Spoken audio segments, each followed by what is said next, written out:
দীপু, দীপু আরেকবার ভেবে দেখ, এটা বোধহয় তুই ঠিক করছিস না বাবা। না কাকিমুনি, এটাই ঠিক। আর যদি মাকে তাড়িয়ে দিই, তাহলে মা যে ভুলটা করেছে তাহলে সেই ভুলটা তো আমরাও করব।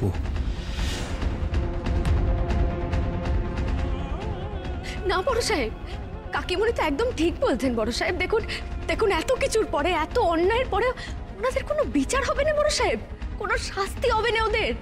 এত বছর ধরে যারা মিথ্যে ভালোবাসার অভিনয় করে আপনাকে এইভাবে ঠকালো, এইভাবে কষ্ট দিল, তারা তারা এমনি এমনি পার পেয়ে যাবে বড় সাহেব।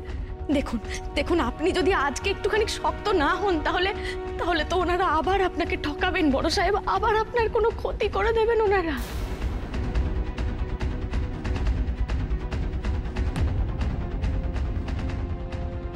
হ্যাঁ দাদা ভাই, বৌদিদি একদম ঠিক কথা বলেছে।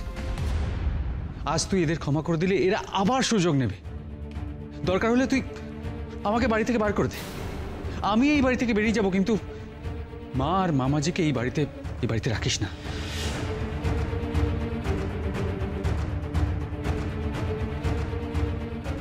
আর শুধু মার মামাজি কেন জিৎ, বার করতে গেলে এই পিকুকেও বার করো। হ্যাঁ, ওর নিজের তো কোনো সে নেই, চিরকাল মার মামাজির কথা উঠেছে, বসেছে, নেচেছে, এই অন্যায় ও শামিল ছিল। দাদা ভাই, তুমি সবাইকে বার করে দাও, না হলে কিন্তু ওরা তোমাকে আর বন্ধুকে কিছুতেই ভালো থাকতে দেবে না।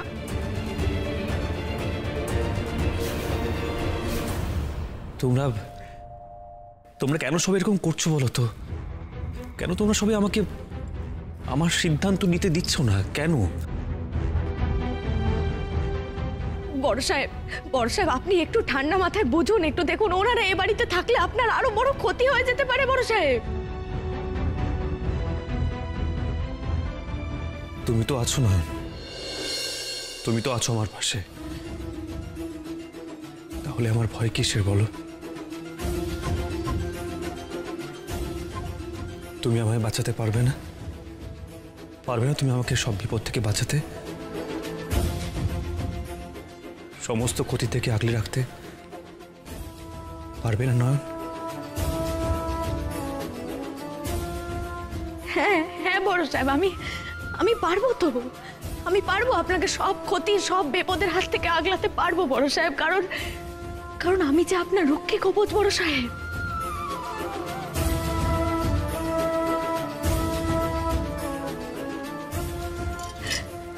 আমি আপনাকে অনুরোধ করছি বড় সাহেব, আপনি শেষবারটি একবার ভেবে দেখুন বড় সাহেব। আপনি এত ভালো মানুষ হয়ে কোনো ভুল করছেন না তো বড় সাহেব? নিজের বিপদ আপনি নিজে ডেকে আনছেন না তো ওনাদেরকে বাড়িতে থাকতে দিয়ে?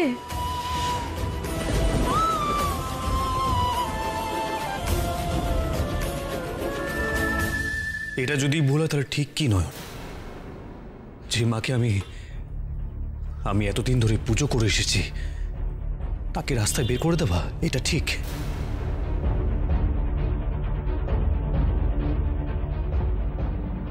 এমন ঠিক করতে গেলে আমি যে নিজেই নিজের কাছে ছোট হয়ে যাব নয়ন, আমি অমানুষ হয়ে যাব। তার চেয়ে বরং আমাকে এই ভুলটুকু করতে দাও প্লিজ।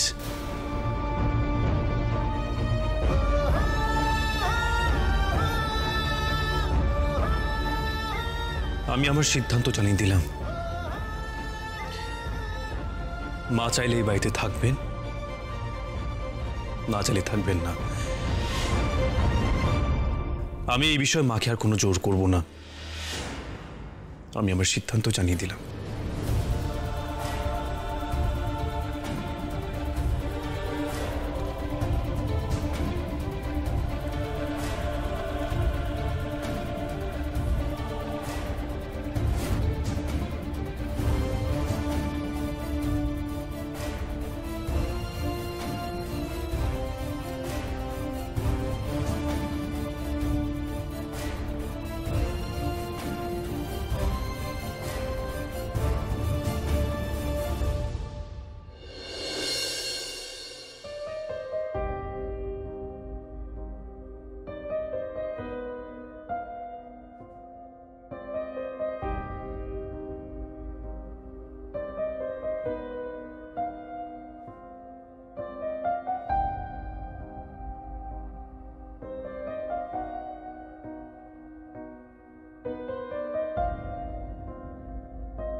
সবকিছু কেমন এক ঝটকায় আজ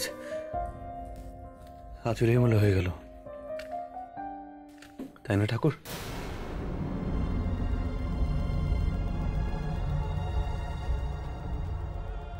সবকিছু কেমন তাসের ঘরের মতন ভেঙে পড়লো, তাই না ঠাকুর? মা, আমার মা এইভাবে আমাকে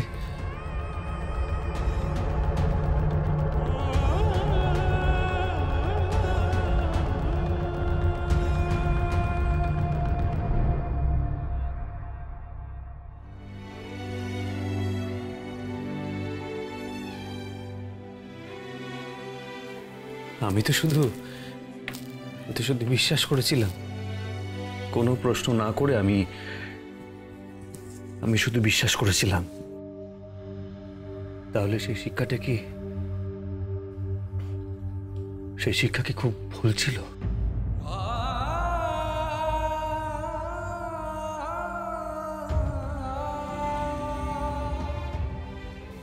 বাবা বলে বিশ্বাসে মেলায় বস্তু,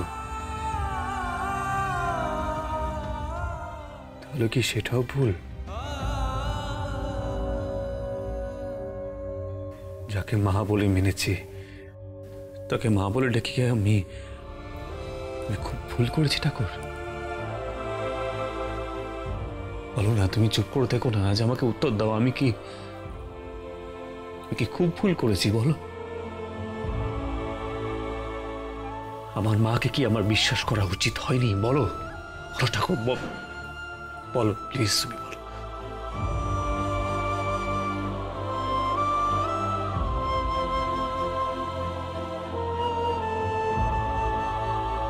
কাকা বাবু, আপনি যেভাবে আমাদের পাশে দাঁড়ালেন, আমি কোনোদিনও আপনার ঋণ শোধ করতে পারবো না কাকা বাবু। আসলে কি জানো তো নয়ন, তপব্রত বাবু আমার শুধু ক্লায়েন্ট কিংবা আমার বন্ধু ছিলেন না, উনি ছিলেন আমার পরম আত্মীয়। আমার বহু বিপদে উনি আমার সামনে দেওয়াল হয়ে দাঁড়িয়েছেন নয়ন। আমি আজীবন ওনার কাছে ঋণী হয়ে আছি। আজ তার কিছুটা শোধ করতে চেষ্টা করলাম মাত্র। আমার কাজ শেষ, এবার আমি আসব। মাসিমা, আপনার আর কোনো চিন্তা নেই। আপনার ছেলে ঠিক লোকের হাতে এই সব ভার দিয়ে গেছে।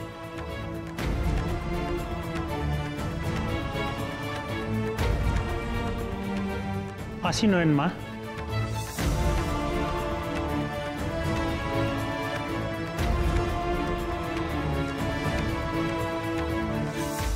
মিস্টার তরফদার, প্লিজ কিছু একটা করুন। আমরা তো সবার সামনে এক্সপোজড হয়ে গেলাম। আইনের কি কোনো ফাঁকফোকর নেই যেটা আমাদের এই সিচুয়েশনটা স্যালভেজ করতে পারে, আমাদের হেল্প করতে পারে? Please do something to save us. মা বাবু, এখনো কি আপনাদের কোনো কথা বাকি আছে বলুন তো? আর আপনিই বা কেমন মানুষ? এত কষ্ট করে আইন পড়েছেন, সে কি বেআইনি কাজ করবার জন্য? আপনি এখন এখান থেকে যাবেন, নাকি আমরা পুলিশ ডেকে আপনাকে জালিয়াতির দায় ধরিয়ে দেব? যাবেন আপনি?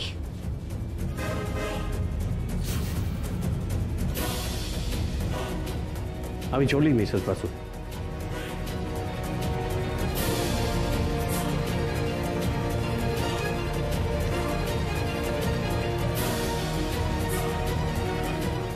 ছোট মা, আজকে আমি কয়েকটা কথা আপনাকে স্পষ্ট করে বলে দিতে চাই ছোট মা।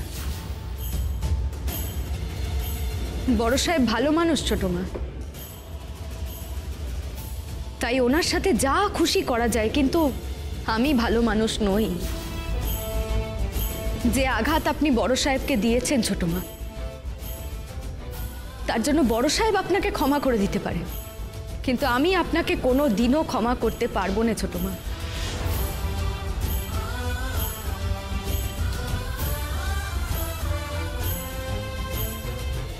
তাই আজ থেকে আপনার লড়াই আমার সাথে।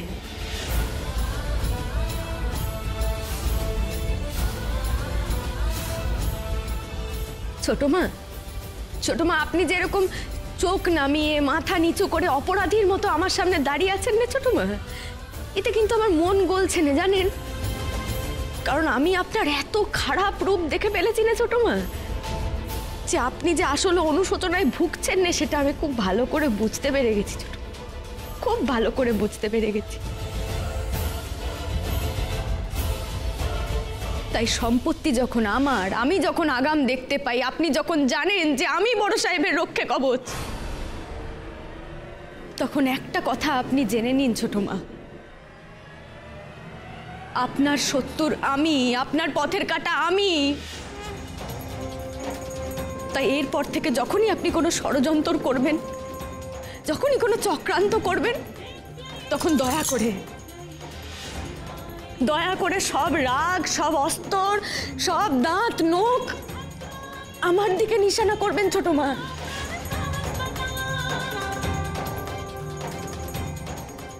যা ক্ষতি করতে পারবেন আমার ক্ষতি করুন, আমার, কিন্তু দয়া করে বড় সাহেবের দিকে চোখ তুলেও আপনি তাকাবেন না আর।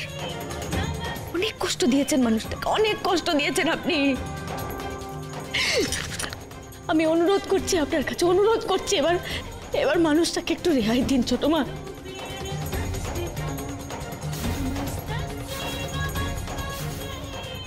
দয়া করে রেহাই দিন।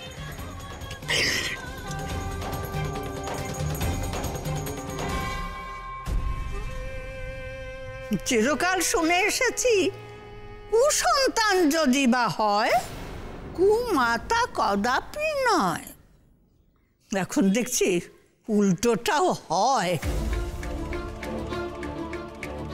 আমার দীপু বড় অভাগা, নইলে তোমার মতো মানুষকে তাকে মা বলে ডাকতে হয়।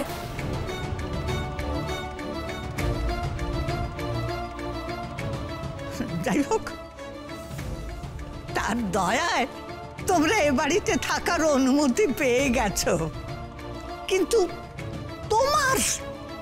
তোমার কোনো যোগ্যতা নেই দীপুর মতো ছেলের মা হবার।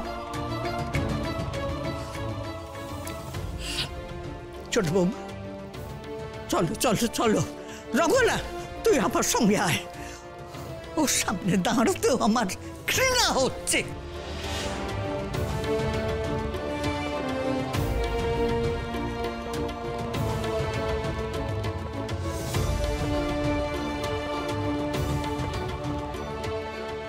এরপরে ওখানে থাকবে মা, একেবারে মাটি কামড়ে পড়ে থাকবে, তাই না? এত কিছু ঘটে গেল, এতক্ষণে তো তোমাদের চলে যাওয়া উচিত ছিল। সেলফ রেসপেক্ট বলে কিছু নেই, তাই না? আমারই ভুল, লোভ, এই লোভ তোমাদের বুদ্ধি, বিবেচনা সমস্ত কিছু খেয়ে নিয়েছে। ডিসগ্রেসফুল।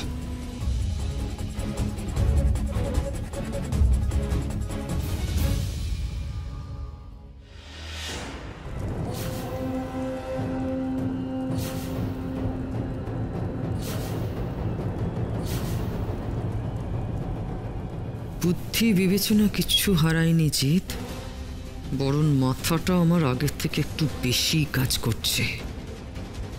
এই বাড়িতে মাটি কামড়ে তো আমি পড়ে থাকবোই। এই বাড়িতে যে আমার অনেক কাজ বাকি আছে, অনেক কাজ।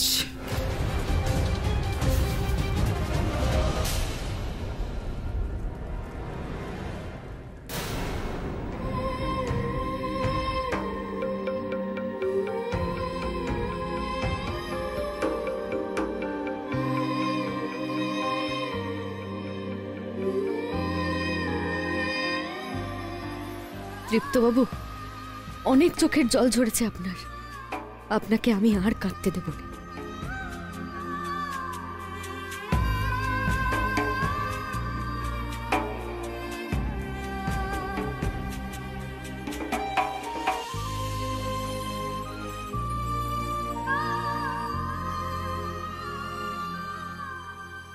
বড় সাহেব, বড় সাহেব উঠুন। বড় সাহেব, এমন করে কাঁদলে তো শরীর খারাপ হয়ে যাবে। বড় সাহেব, দয়া করে এমন করে কাঁদবেন না। আর উঠুন বলছি, উঠুন উঠুন, উঠে দাঁড়ান। তুমি এসে গেছো না? তুমি এসে গেছো। Thank you so much. Thank you Nayan, thank you. এই দেখো, আমি আর কাঁদছি না। আমি এখন শক্ত হয়ে গেছি, কঠিন হয়ে গেছি। তুমি আমাকে দেখো, আমাকে কি আর কোনোভাবে কি দুর্বল বলে মনে হচ্ছে? মানে ইমোশনাল ফুল বলে কি মনে হচ্ছে কি? তুমি দেখো, আমি একদম পারফেক্ট আছি, ঠিক আছে একদম।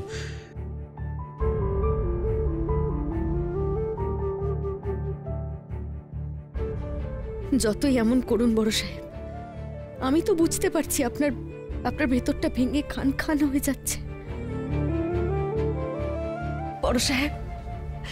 বড় সাহেব আপনি এমন কেন করছেন? আপনি তো এমনটা নন বড় সাহেব, আপনি তো এমনটা নন। তাহলে কেন এরকম অন্যরকম প্রমাণ করার চেষ্টা করছেন আপনি নিজেকে? কে বলেছে আমি এমন নই? নন, আমি এমনই। আমি ঠিক এমনটাই নন। শুধু মাঝে একটু পাজলড হয়ে গেছিলাম, এখন ঠিক আছে। আর কেউ দেখবে আমাকে ঠকাতে পারবে না, আর কেউ আমাকে ঠকাতে পারবে না, কেউ না। আর তুমি তো আছো না, তুমি তো আছো। তোমার কাছে যে আমার এমনিতেই ঋণের শেষ নেই। আমি নতুন করে তোমার কাছে ঋণী হলাম। কিসের ঋণ বড় সাহেব?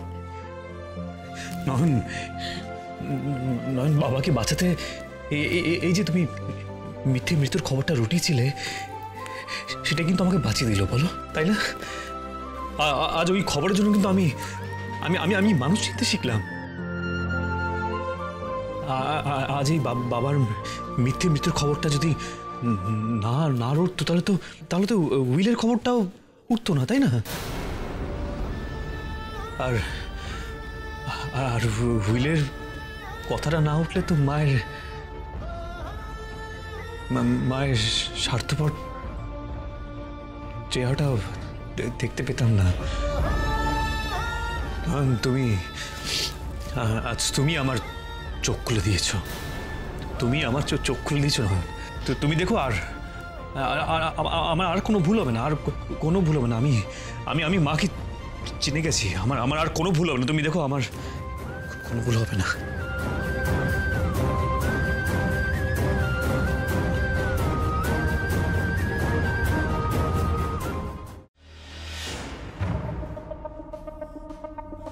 দিদি, আলমারি খুলছিস কেন? কি তুই কি প্যাক করছিস? সত্যি চলে যাবি নাকি? মা কি হয়েছে? আমি প্যাক করার জন্য আলমারি খুলিনি, আনপ্যাক করার জন্য খুলেছিলাম।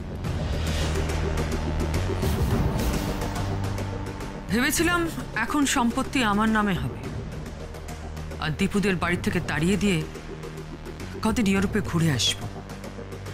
তাই ব্যাগটাও আগে থেকে গুছিয়ে রেখেছিলাম। কিন্তু এখন যে আর আমার কোথাও যাওয়া চলবে না ভিকি।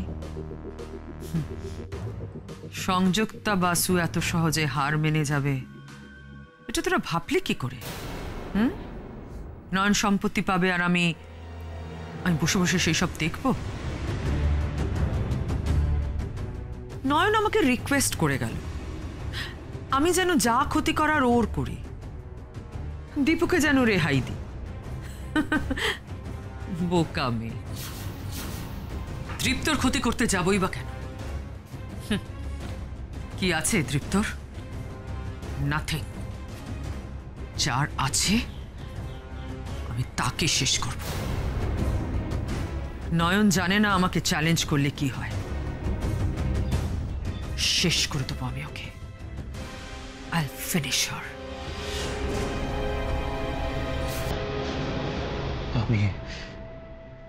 আমি আর মায়ের সাথে কথা বলবো না, তুমি দেখো। আমি আর মায়ের সাথে কখনো কথা বলবো না। আমি বড্ড আঘাত পেয়েছি নয়ন, আমি বড্ড আঘাত পেয়েছি। এত বছর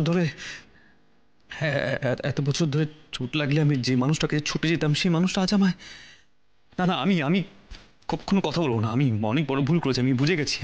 আমি আমি মানুষ চিনে গেছি নয়ন।